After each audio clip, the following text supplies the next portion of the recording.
دیکھیے اور نبی پاک علیہ السلام کے اخلاق عالیہ سے فیضان حاصل کیجئے۔ مشکات میں، بخاری میں، مسلم میں حضرت انس بن مالک رضی اللہ تعالیٰ عنہ کی حدیث موجود ہے۔ فرماتے ہیں ایک رات ایسی مدینہ شریف میں آئی کہ ایک طرف سے آواز آنے لگی کسی کے چلانے کی، چیخنے کی۔ یکدم اہل مدینہ سارے اٹھے اور نیزے، برچیاں، تلواریں جمع کرنے لگے کہ اس جانب جاتے ہیں جہاں سے وہ آواز آ رہی ہے، اور جا کر معلوم کرتے ہیں کیا حادثہ، کیا سانحہ ہوا ہے۔ فرماتے ہم ابھی تیاری کر رہے تھے ادھر جانے کی، اور نبی پاک علیہ السلام گھوڑے پر بیٹھ کر وہاں سے واپس تشریف لا رہے تھے، اور حضور فرمانے لگے سو جاؤ سو جاؤ سو جاؤ، میں دیکھ آیا ہوں، کوئی خطرے والی بات نہیں۔ ہم ابھی تیاری میں تھے، لیکن یہ میرے محبوب پاک کی شجاعت ہے، بہادری ہے، دلیری ہے۔ آپ کو زندگی کے اندر اپنے دل کو مضبوط رکھنا ہے، اعصاب کو طاقتور رکھنا ہے۔ بعض لوگ بڑی جلدی گھبرا جاتے ہیں، بڑی جلدی پریشان ہو جاتے ہیں۔ 5 منٹ سے پہلے سانس پھولنے لگتا ہے، دل دھک دھک کرنے لگتا ہے۔ او بھائی آپ ٹھہر جائیں، ستاروں سے آگے جہاں اور بھی ہیں، ابھی عشق کے امتحان اور بھی ہیں، تو یہ تو کام ابھی بڑا آگے تک جانا ہے۔ لیکن گھبراہٹ، بے چینی، پریشانی یہ بندہ مومن کی شان نہیں ہے۔ پلٹنا، جھپٹنا، جھپٹ کر پلٹنا یہ لہو گرم رکھنے کا ہے ایک بہانہ۔ طاقتور زندگی گزاریں، مضبوط اعصاب کے ساتھ وقت گزاریں، ذہن بنائیں کہ زندگی میں پریشانی آئے گی، مجھے فیس کرنا ہے۔ آپ کا ذہن ہونا چاہیے۔ مجھے بتائیے جو جوان ہے اسے بوڑھا بھی تو ہونا ہے نا، بیمار ہے تو ایک وقت خدا نہ خواستہ وہ بھی تو آئے گا نا کہ بیماری بھی آ جاتی ہے، قوا کمزور ہونے لگتے ہیں۔ لیکن اگر آپ کا ہمیشہ اسی طرح پریشان رہنے کا خیال ہے تو پھر بات آگے کیسے بڑھے گی؟ تو حضور سے فیض مانگے، بہادری کا فیض۔ نبی پاک علیہ السلام، صحابہ فرماتے جب جنگ ہوتی تھی نا تو ہم دشمن کے سب سے زیادہ قریب نبی پاک کو پایا کرتے تھے، حضور قریب۔ ایک جنگ میں ہمارا ارادہ ہوا کہ ہم تھوڑا سا پیچھے ہٹ کے نئے سرے سے حملہ کریں، لیکن حضرت ابو سفیان رضی اللہ تعالیٰ عنہ فرماتے محبوب گھوڑے کو ایڑی لگاتے اور جنگ کے اندر جاتے اور آگے ہی بڑھتے چلے جاتے، اور آگے ہی نبی پاک علیہ السلام پیش قدمی فرماتے۔ تو میں نے عرض کی حضور تھوڑا سا پیچھے ہٹ کے نئے سرے سے حملہ نہ کیا جائے؟ تو فرمایا نا بھائی پیچھے نہیں ہٹنا، میں نبی ہوں، بات یہ بھی سچی ہے، اور میں عبد المطلب کا پوتا ہوں، بات یہ بھی سچی ہے، لہذا پیچھے نہیں ہٹنا، آگے کی طرف پیش قدمی کرنی۔ تو میرے دوست گھبراہٹ نہیں، بے چینی نہیں، الجھاؤ نہیں، میلاد شریف والے محبوب سے یہ فیضان پائیں کہ ہم نے ہمیشہ اپنے اعصاب کو مضبوط رکھنا۔ پھر اللہ تعالیٰ نے نا اپنی حکمت کے ساتھ لوگوں کے اندر دولت کو تقسیم کیا، یہ اس کی حکمت ہے۔ سورۃ الشورى کے اندر اللہ تعالیٰ نے فرمایا کہ اگر سب لوگوں کو مال میں وسعت دے دی جاتی تو زمین میں فساد ہو جاتا، بغاوت ہو جاتی۔ سب کو مال میں وسعت نہیں ملتی، لیکن جن امیروں کو اللہ مال عطا کرتا ہے نا ان میں غریبوں کا بھی حق ہوتا ہے۔ قرآن مجید کہتا ہے سائل کا اور محروم کا حق ہے۔ یہ جو میں کہہ رہا ہوں اس پر غور کریں، حق ہے، نہیں آپ پر، امیر آدمی پر غریب کا۔ آپ کا خیال ہے وہ مانگنے آیا ہے، اور اللہ کا قرآن کہتا ہے حق لینے آیا ہے، اس کا حق ہے۔ جب انسان کے مزاج میں مالی طور پر گھٹن آتی ہے نا وہ کنجوس ہو جاتا ہے، بخیل ہو جاتا ہے۔ اللہ تعالیٰ نے مالی طور پر وسعت دے دیا پر قلبی طور پر تھوڑی سی نا اس کے مزاج کے اندر گھٹن ہے، تو پھر بھی ماحول میں پریشانی پیدا ہوتی ہے۔ اللہ تعالیٰ بعض لوگوں کو زیادہ مال عطا کرتا، ان کی ذمہ داری ہے غریب بہن بھائیوں کا، دوستوں کا، پڑوسیوں کا، سائلین کا، مساکین کا، یتیموں کا، بیواؤں کا، کمزوروں کا خیال رکھیں، ان کی مالی معاونت کریں اور ان کا حق سمجھ کر کریں کہ اللہ۔ حضور سید عالم علیہ السلام کا ایک فرمان اگر کبھی ہمیں یاد ہو جائے نا تو آپ یقین کریں کہ دل کبھی تنگ نہ ہو خرچ کرتے ہوئے۔ حضور فرماتے ہیں رب تمہیں جو عطا کرتا ہے نا وہ تمہارے ضعیفوں کی برکت سے عطا کرتا ہے۔ وہ جو تمہارے ہاں کمزور روٹی کھا جاتے ہیں نا، غریب کھا جاتے ہیں، ان کے سبب سے اللہ تمہیں دیتا ہے۔ تو اگر یہ ذہن بن جائے نا کہ اللہ تعالیٰ پتہ نہیں کس کی برکت سے دے رہا ہے، تو پھر جب کوئی آئے تو بندے کا دل تنگ نہیں ہوگا، وہ پریشان نہیں ہوگا، مضطرب نہیں ہوگا۔ بلکہ ہم نے تو تاریخ میں ایسے بھی سخی پڑے ہیں کہ کوئی لینے آتا تھا تو اس کا شکریہ ادا کرتے تھے کہ یار تیری مہربانی، تو نے اس قابل سمجھا ہے کہ میں تیرے کچھ کام آ سکتا ہوں۔ نبی کریم صلی اللہ تعالی علیہ وآلہ وسلم کے اخلاق عالیہ سے، حضور کی سیرت پاک سے ہمیں جو فیضان ملتا ہے نا، اس نقطے کو ضرور سمجھیے گا۔ یعنی آپ کتب سیرت میں یہ پڑھیں گے کہ مہینہ مہینہ کاشانہ نور کے اندر آگ نہیں جلی، چولہا نہیں جلا، کھجور پانی پہ گزارا۔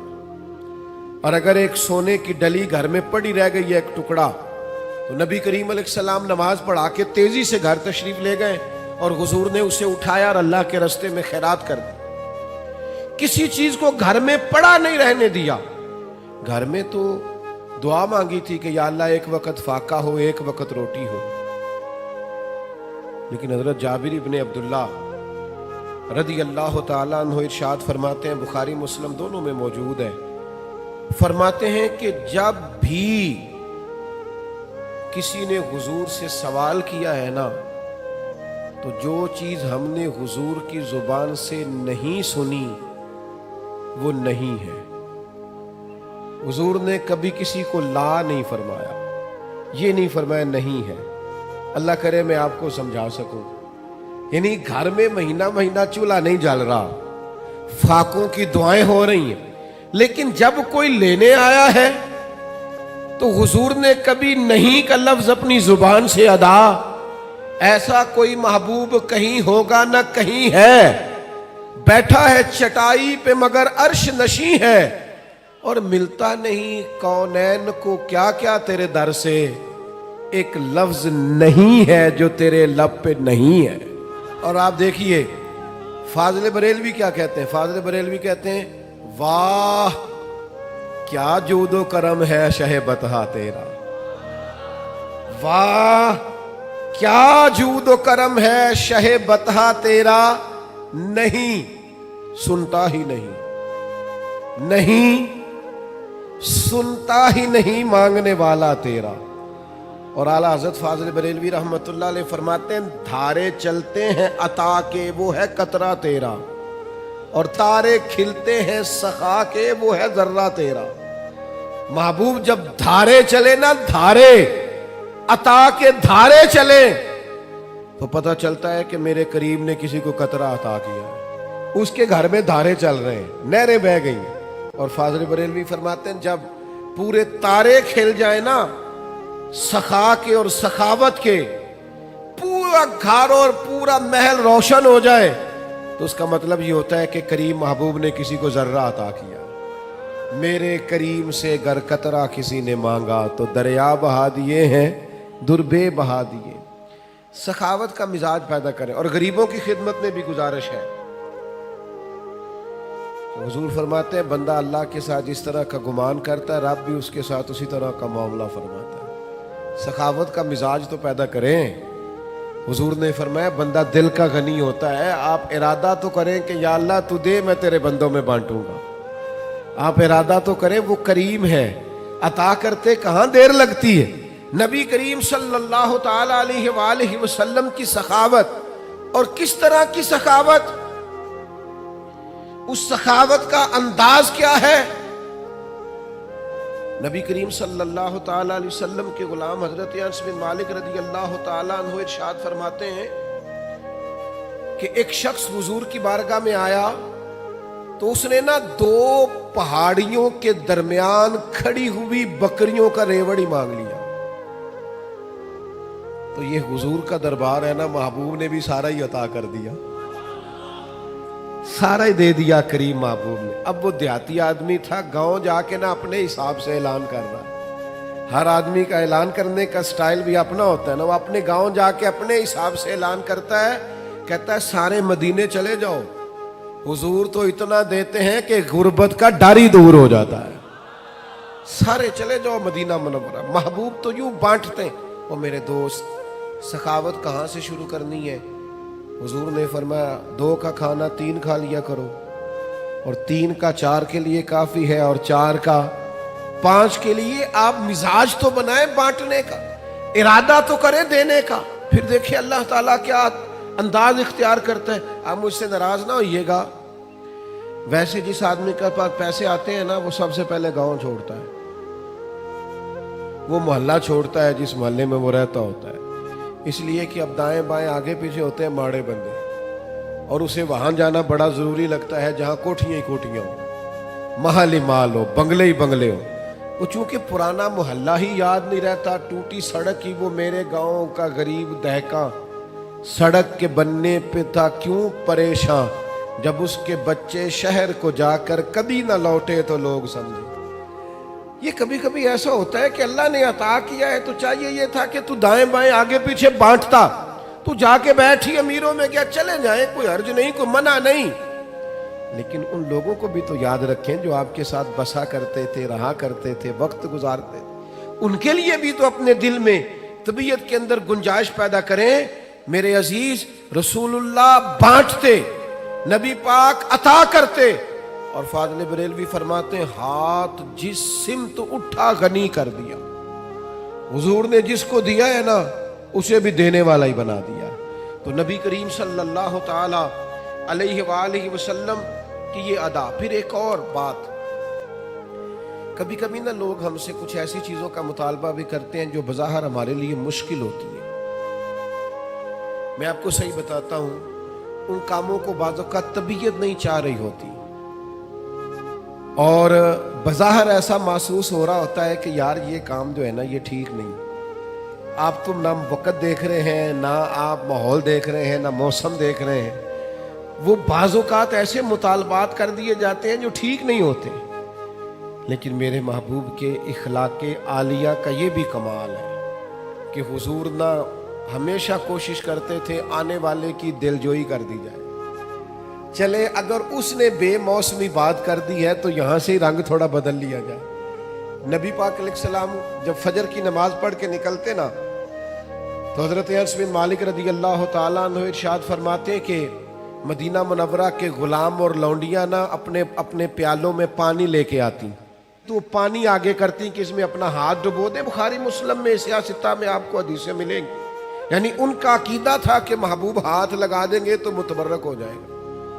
اور حضور بھی امت کو یہ درس دے رہے ہیں اس عمل سے کہ واقعہ اس میں تبرک ہوتا ہے. نبی پاک کے دست مبارک سے لگی ہوئی شے متبرک ہوتی. نبی کریم صلی اللہ تعالی علیہ وسلم اپنا ہاتھ مبارک رکھ دیتے، ان کے لیے تبرک ہو جاتا، وہ گھروں کو لے جاتے. اب کبھی کبھی کیا ہوتا، جاڑے کی ٹھنڈی صبح، یعنی سردیوں کی ٹھنڈی صبح، ان کو عادت پڑی ہوئی ہے صبح پانی لے کے آنے کی، ٹھٹھرتا ہوا پانی، فجر کا وقت، سردی کا ٹائم. لیکن وہ غلام لا کے پیالے جیسے ہی آگے کرتے، حضرت انس بن مالک فرماتے ہیں میں سیدہ آمنہ کے لال پہ قربان جاؤں، کبھی ہاتھ پیچھے نہیں کیا، فوراً ہاتھ ڈبو دیتے. محبوب دل جوئی کرتے، کرم نوازی کرتے، عطائیں کرتے. محبوب کریم صلی اللہ تعالی علیہ وسلم نے کبھی ہاتھ پیچھے نہیں کیا. انہوں نے موسم نہیں دیکھا، وہ سردی میں لے آئے، پر یہ کریم ہے نا، اور دروازہ کریم سے کبھی کوئی خالی گیا ہی نہیں. ہاتھ جس سمت اٹھا غنی کر دیا. موج بحر سخاوت پہ لاکھوں سلام. محبوب پاک علیہ السلام عطا کر دیتے. او یارو، ہو سکتا ہے کبھی کوئی بے موسم حکم اماں دے ہی دیتی ہو، کبھی کوئی ایسی بات ابا جی کر دیتے ہو جو آپ کی طبیعت کے مطابق سوٹ نہ کرتی ہو سکتا ہے کبھی گھر والے کوئی ایسی بات کریں جو برداشت کے قابل وقتی طور پر نہ ہو. لیکن یہ دیکھو نا میرے نبی کا اخلاق، یہ دیکھو نا حضور کا انداز. میلاد منانے والوں، محبوب کے نام پر نعرے لگانے والوں، اپنے مزاجوں میں وہ کشادگی بھی پیدا کرو. ہو سکتا ہے کچھ لوگ ایسا بھی کام کریں جو بظاہر طبیعت کے مطابق نہ ہو، پر کہنا ہم اس رسول کے ماننے والے ہیں جو ہمیشہ دلوں کا سہارا بنا کرتے. جو ٹھنڈک پہنچایا کرتے. عزیز بھائی ایک اور بات بھی آپ سے عرض کرنی ہے. یہ جو غصہ ہوتا ہے نا انسان کی طبیعت میں، یہ غصہ نہ آنا بھی ایک بیماری ہے، غصہ آنا بھی چاہیے. وَغْلُظْ عَلَيْهِمْ، دین کے دشمنوں پر بندے کو غضبناک ہونا چاہیے. محبوب بھی غصہ کرتے تھے. حضرت عائشہ صدیقہ رضی اللہ تعالیٰ عنہ فرماتی ہیں اگر کوئی دین کی حدیں توڑتا تھا نا، شریعت کی حدود تو حضور غصہ کرتے تھے. یعنی کچھ لوگ کہتے ہیں فلانے کو غصہ آتا ہی نہیں، تو میں نے کہا یہ بھی بیماری ہے، اس کا بھی علاج ہونا چاہیے. اگر کہیں شریعت کی نافرمانی ہو رہی ہے، اسے غصہ نہیں آتا، تو یہ بھی قابل علاج بیماری ہے، اس کا بھی علاج ہونا چاہیے. آپ کو غصہ، اعلیٰ حضرت فرماتے ہیں دشمن احمد پہ شدت کیجیے، وہ ملحدوں سے کیا مروت کیجیے. شرک ٹھہرے جس میں تعظیم حبیب، اس برے مذہب پہ لعنت کیجیے. آپ کو کبھی کبھی دین کے معاملے کے اندر غصہ بھی آنا چاہیے. جس حدیث میں یہ لفظ موجود ہے نا اللہ کی رضا کے لیے محبت کرو، اس میں یہ بھی ہے کہ رب کی رضا کے لیے بغض بھی رکھو. غصہ بھی آنا چاہیے. لیکن ہمارا مسئلہ یہ ہے ہمیں دین کے دشمن پر غصہ نہیں آتا، وہاں تو انسانیت جاگتی ہے. ہمیں غصہ آتا ہے ذاتی دشمنوں پہ. اور حضور کا اخلاق یہ ہے کہ ذاتی دشمن پر غصہ کرنا ہی نہیں. جو ذات کا دشمن ہے اس پر ناراضگی قطعاً نہیں کرنی. وہ ذات کا، حضرت عائشہ صدیقہ رضی اللہ تعالی عنہ نے حد بیان کر دی یہ لفظ بیان کر کے، ایک اتنا بڑا اخلاق کا دائرہ کھینچ دیا ہمارے گرد کہ ہمیں اپنی زندگی میں اس اصول کو کبھی نہیں توڑنا. سید عائشہ صدیقہ رضی اللہ تعالیٰ عنہ ارشاد فرماتی ہیں نبی کریم صلی اللہ تعالیٰ علیہ وسلم نے کبھی اپنی ذات کے لیے کسی سے انتقام نہیں لیا، کبھی نہیں لیا. مسلم شریف میں موجود ہے.